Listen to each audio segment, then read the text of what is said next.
So, we're going to start with the fact that it's April Fool's, and I want to talk about the way that we trick ourselves all the time. Not in a funny way, not even in a fun way, and yet, ironically, we can make a joke of it all the time, and so often do. It's a way that quietly ends up shaping us in how we see ourselves and how we act and interact and react in our relationships and all aspects of our lives. And that's just the BS that tends to rule the undertow of our lives, the belief systems that are pulling us down, and often we don't even realize it. Sometimes there are these beliefs that are really, really obvious, like those negative patterns in your life and like the voice in your head that's just telling you awful things. Like sometimes it's really easy to just be like, "Oh yeah, that's just a belief. I don't need to believe that." But don't stop there because that's just a surface identification of this is not serving me. When you go deeper and you're understanding the why, you're understanding the root of what caused that belief to begin with, what it feels like, where it's coming from, that's where the magic really happens. So, hopefully, we're going to get through a little bit of that today. So, let me ask you something. Have you ever noticed yourself jumping to a conclusion about a situation? And when you look back, it's the same conclusion each time you do.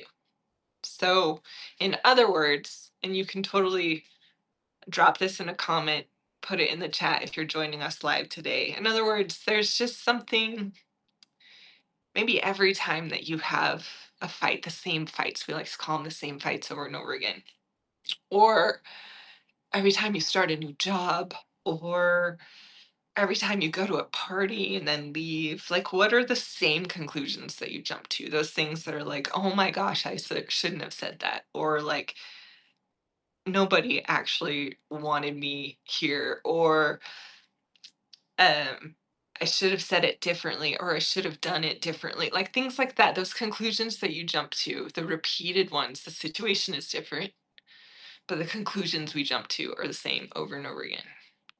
So think about those and share a little bit with me if you come up with something.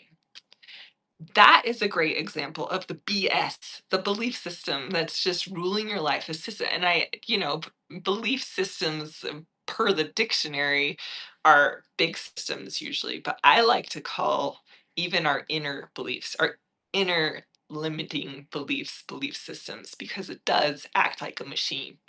It just like churns along and it gets more and more momentum if we let it go, and it gets squeaky wheels, and it just it's a system. It is a whole machine inside of us, and we need to pull apart the entire machine, not just break it down. If we just break down one thing, then it leaves a machine broken inside of us. We need to take the machine apart. We need to understand where all of this is coming from and obliterate it, build it differently, build it as that self-discovery machine of feel, deal, reveal, and heal that we talk about in the BEMA practice all the time. So if this is something that resonates with you, definitely drop it in a comment. Let me know. And I want you to know that it's not random.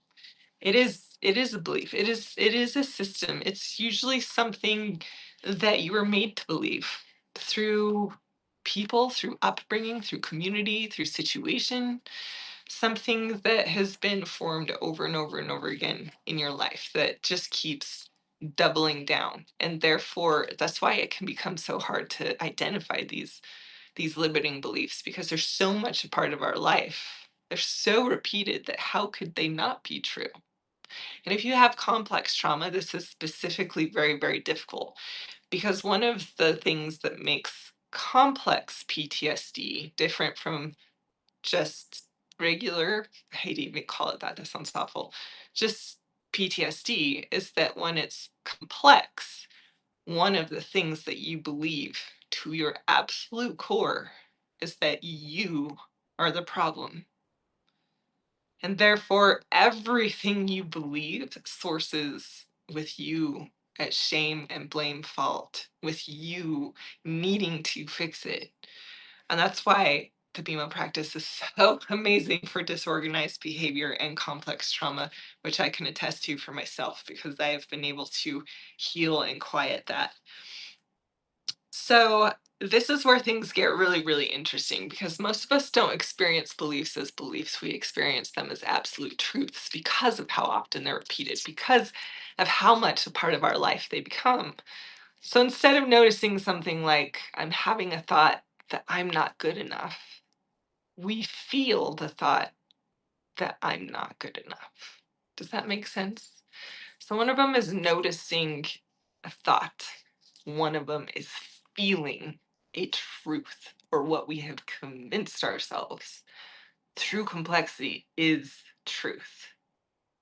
And we've convinced ourselves of that because of repetition, like because of proof that we're looking for, proof that we've had, proof that has been thrown at us in our lives.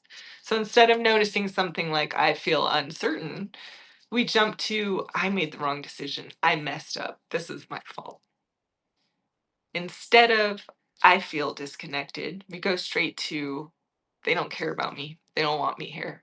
I screwed up again. Like, I do this all of the time. I make friends, but they're not friends to me. I show up, but they don't show up for me.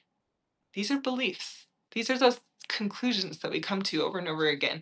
One of the most beautiful things, beautifully complex things that I've ever heard is that beliefs are the things that repeat in our heads. They're the things that are causing that worry, that anxiety, whether it's a quiet undertow of anxiety or something really, really loud. That is a limitation. That is based on a belief that we're convincing ourselves is truth in order to prove ourselves as wrong, in order to take control of something we feel no control over. It sucks, but it's so often true. So just like that, a moment becomes meaningful when it doesn't need to. See, we don't need to ourselves when it doesn't need to be. A feeling becomes fact, and a belief starts to run the situation, the moment, and eventually our lives. So, as you're going through this, let me know. Drop into a comment. What's the conclusion that you tend to jump to? What is something near or far, recent or from your past? Just a short version of something that you so often come to a conclusion with. You'll start to notice something. The conclusions are often the same. They often have a foundation of I'm not enough, or I'm too much, or I'm behind. I need to, or I messed this up. They're pulling away. At the core of all these different situations comes the same meaning, the same belief that you're a problem, that you're in charge of this, that you need to change, that you have to fix something and fix yourself. And that's BS. That's belief systems at work. And belief systems are powerful because they don't just shape your thoughts, they shape your reactions, they shape your relationships because of the way they shape your reactions. You walk into a room and someone doesn't acknowledge you. So your belief says they don't like me. There they go again. I'm not here for this. I hate this. Why do I come here? Right? There's that inner voice. So what do you do when you have that belief? You immediately withdraw. You overthink. You replay it later. You start to talk crap about that person in order to feel better about yourself. You know what I mean? You just like immediately react, a repeating action, repeating behavior. So that is when your behavior is matching your belief. That's how belief systems quietly run your life. And you don't have to live that way. So let me ask you another quick question. And you can also drop your answer into the comments. Do your reactions usually feel fast or thought out? Is it so practiced that you jump straight into a reaction? Or are they thought out, such as working through the funk to build an interaction? Most of the time, limiting beliefs are fast because belief systems become automatic. They're learned patterns. They come from past experiences, what you were taught, what you adapted to, what you needed to believe at one point to make sense of things. and what you needed to do or believe in order to survive so far in your life. And here's the important part, they are not bad. They made sense at the time. They made sense at some point. They helped you cope. They helped you navigate something. But just because something made sense then does not mean that it is serving you now. We often don't take these same beliefs into adulthood without them biting back and fighting back and just backfiring into our lives. So, this is where most people get stuck because they think if I feel it, it must be true. If it repeats, it must be fact. But feeling something does not make it a fact, it makes it information. Repeating something does not make it your truth, doesn't make it who you are. It makes it information. It's just part of the map. You don't have to follow the map backwards, you can follow it forwards. And this is where we begin to shift. Instead of asking, what do I or why do I always do this? We ask, what am I believing in this moment? That's really hard to do. What I like to do for those of you that use the BMO practice, and you have your BMO journal or your modality of choice and you're going through that, I like to do my whole free flow. And then I like to identify how I'm feeling about it, either by usually I'm not analyzing what I wrote. I'm coming to like how I feel now as a result of writing it, where I am in this space. Am I feeling something because of this is pulling me into the past because of what I wrote, or am I feeling something as an aftermath of what I wrote? It helps me really identify if I'm still being pulled backward into an old storyline or if I've been able to flow all of it out and kind of arrive in a I already feel better kind of state. And then I can, in a deactivated space, I can discuss how I feel about what I wrote instead of how my writing made me feel. Does that make sense? So the two different versions, I arrive with whatever is authentic at the moment. The two different versions let me know if this is a past storyline, a thread, or if this is something that I was just able to get off my chest and just work through the funk and move on with my day with that moment. But what I like to do, especially when it's a past storyline, is the thread, is that after I identify my feelings, I like to be in this kind of gray area middle space. And this is part of the advanced BMO practice, the re-nurturing between feelings and understanding. And as a part of my understanding, I like to identify the belief. And different things that I have used to identify beliefs is quickly scanning over my free flow and identifying need tos, shoulds, have tos, and feel likes. Or also when I'm identifying my feelings, if I have a tendency to want to say I feel like, this is a great practice there. So remember when we would do division, you have like the numbers and then you divide and then you write down the numbers. So this is kind of how I do the feels like. So after I identify feelings, I take my tendencies for need tos, have tos, shoulds, and feel likes, and I write out what that is. I need to blah, blah, blah. I feel like every time that I do this, it is not worth it because I I let myself free flow again with those identities, those feel likes. Or I see if I have already written it and I will like lightly use a highlighter to highlight those moments. And then in this point of my funk practice, I will rewrite it. So I will cross out need to, shoulds, have tos, and feel likes and write believe over the top of it. So it goes from I feel like this happens every time that I try with details of what that is. Now it says, because I do that little division underlying and I write it as the truth. I write it as I believe this happens every time I try.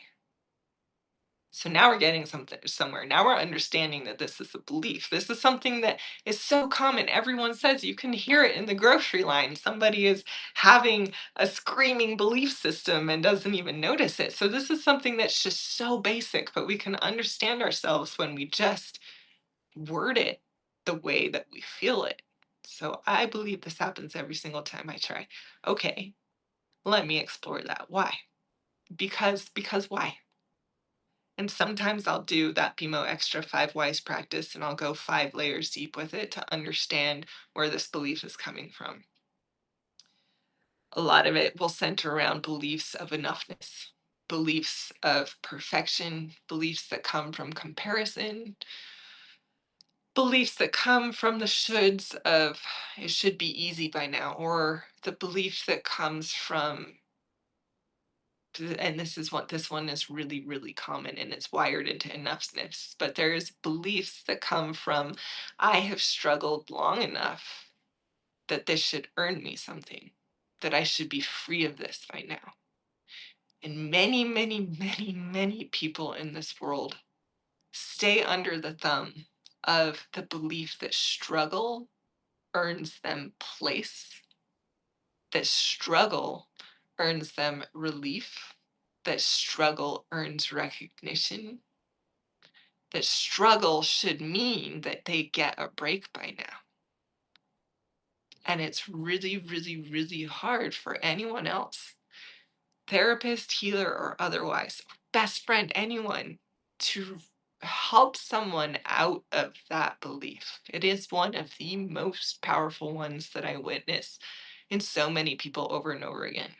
If I just do more, if I just work out harder, if I just spend money I don't have now and try again next month, if I just, right, all of these different ways that we justify and cut corners, and we at the very, very core of that believe that if it is bad enough it can't possibly get worse. And many, many people will dig themselves a surprisingly deep hole and feel very alone, depressed, dangerously so, unseen, unsupported, and just a loss of relationships, friendships, and support of all kinds because of this one dangerous belief that I see creeping up in so many lives.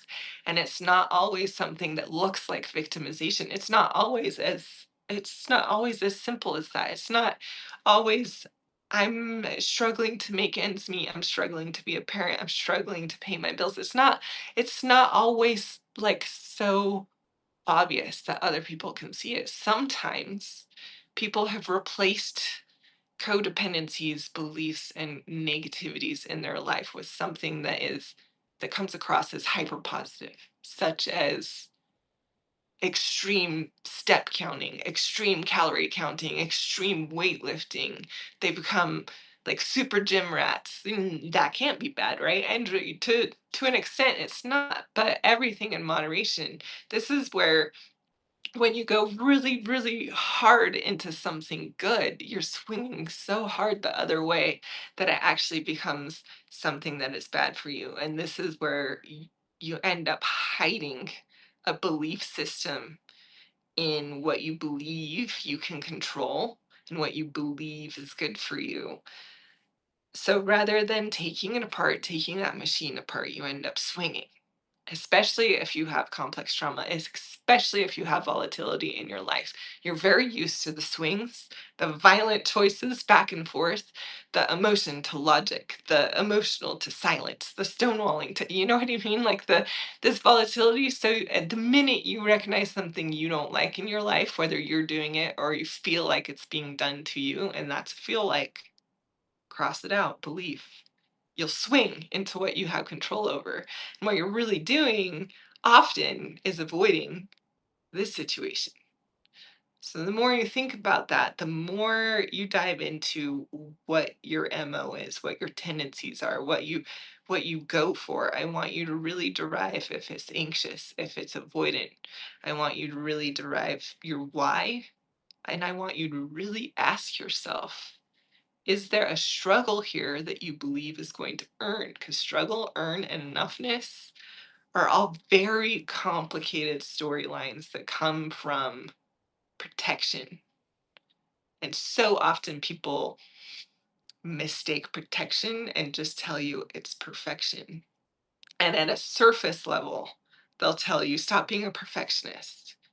And you may or may not identify with that. Maybe you do, and maybe you're just like, okay, I don't need to be a perfectionist. Or maybe you're like me and you're like, I'm not really that much of a perfectionist. Like a lot of people have told me that, and I've been like, there are things that I want to do well, sure, but there's a lot of things that the minute no one's looking, I'm like, okay, I don't have to do this. You know what I mean?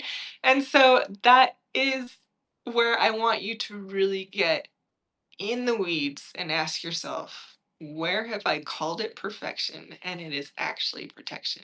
How is that coming from enoughness, struggle? How's that coming from worth?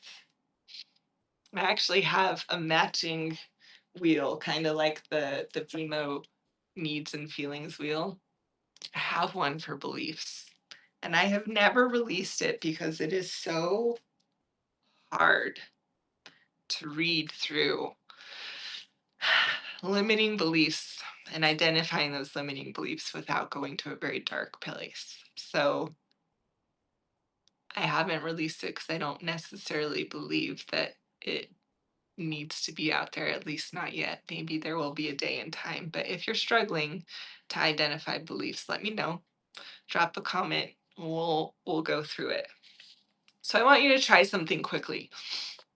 Think of a moment recently where you reacted to something and now break it down. What actually happened? Just the facts. Just what you believe are the facts.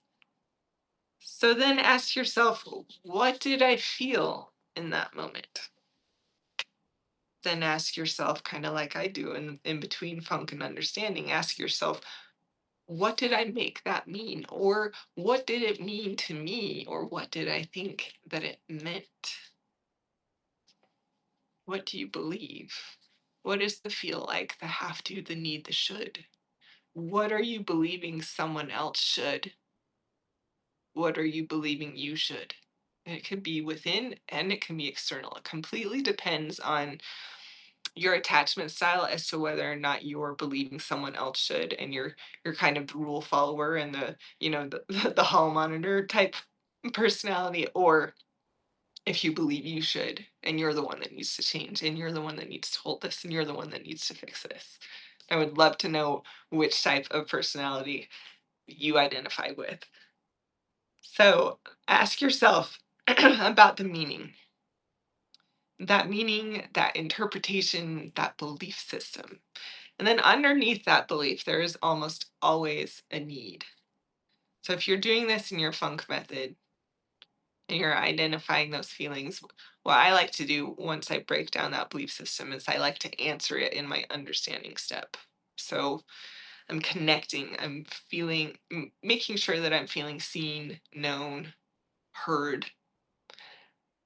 I'm also freeing myself of the belief system in that and I encourage you, I always challenge you, the things that you go short on, I want you to try to go long on. If you tend to answer your you know with one small statement, I want you to try to go a paragraph and then I want you to try to fill a page.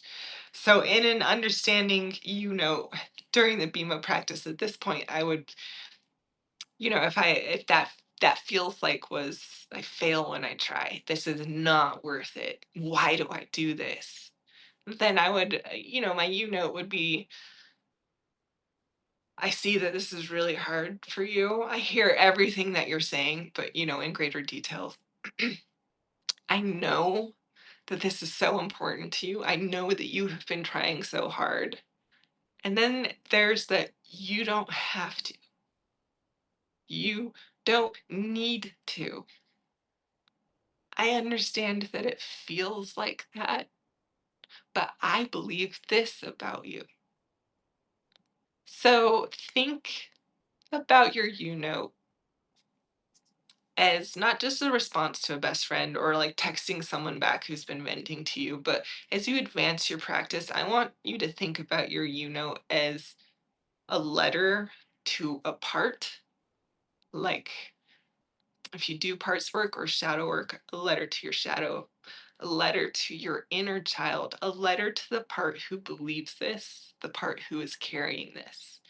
And that's one of the things that's so beautiful about the BMO practice. It is parts work, it is shadow work, it is CBT, it is DBT. It is all of the things made into a modernized practice, lifted into a space that just heals you, reveals and heals, and it works with you, and it works in today's society. So we're having fun, right? So we've had feelings, we've done the belief systems, we've met ourselves with understanding. So now there's always a need underneath that, a need for reassurance, always a need for connection, especially when you're dealing with parts. A need for clarity, a need for safety, a need for understanding.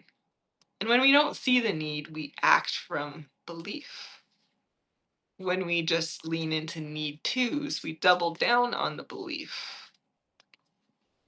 When we identify the need for, then we quit the reaction and we move towards interaction.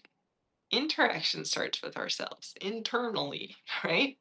Before we interdependently, before we're doing that with other people.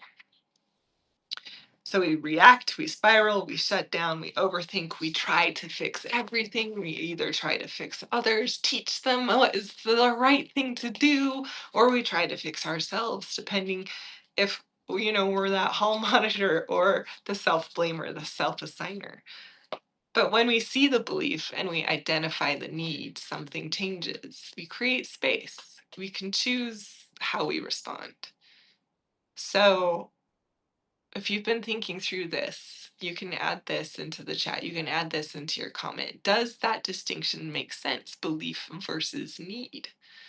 This is exactly the work we go deeper into in the Mindset Reset workbook that I wrote a year ago this week, actually. And I wrote it as a spring cleaning for your mind. And this workbook takes you way beyond affirmations, because affirmations, especially with volatility, trauma, and complexity in your life, affirmations backfire. They create greater shame, blame. They create bigger reactions. So you can't stop there. So in this workbook, it's going to teach you how to identify limiting beliefs. It's going to teach you I feel like I need to, I should, I could, I have to practice, but it's going to take it deeper, and it's going to teach you how to rewrite them. It's going to teach you how to go beyond affirmations and add to your knowing. It's a really fantastic workbook. It's one of the first ones that I have released. So it's tons of information. It's like 40 pages that has a bunch of activities. Even goes through spring cleaning mind and body and arriving with embodiment and all. It's good. You should just enjoy this little spring clean for your mind, because most people don't need more motivation. They need a way to actually see, what am I thinking, what am I believing, and what is actually true. What is it that I need? Not in a heavy way, not in a you have to fix yourself or fix it way, but in a way that helps you stop getting tricked by the same patterns over and over again. Because once you can see the belief, you don't automatically follow it. Understanding where it comes from, that full machine understanding, not surface level. Once you quietly add that to your knowing, you become free of it. And that's where real change starts. So for today, I want to leave you with something simple and just a place to begin. So I'll leave you with this journal prompt. Start with a conclusion I keep jumping to is. Let it come out exactly how it sounds in your head. Flow, let it change. Let it be what it is and become what it's going to be. Travel with the page. Then allow your writing to move through what I feel when I believe this is. What I tend to do when I believe this is. What this belief might be trying to protect me from is. And what might also be true is. And what I might need right now is. Take your time. There's nothing to fix. Just notice. And I will work on this prompt as well. You won't be alone in it. I will post this with a recording of the video, so you will get a copy of these prompts if you didn't get to write that down really quickly. But I hope that on this April Fool's Day that you will not be fooling yourself. any longer. And if you have any questions about this, if any stories came up for you, definitely drop it into the chat or the comments and I will respond. Thank you for joining me on today's Substack Live. See you next week.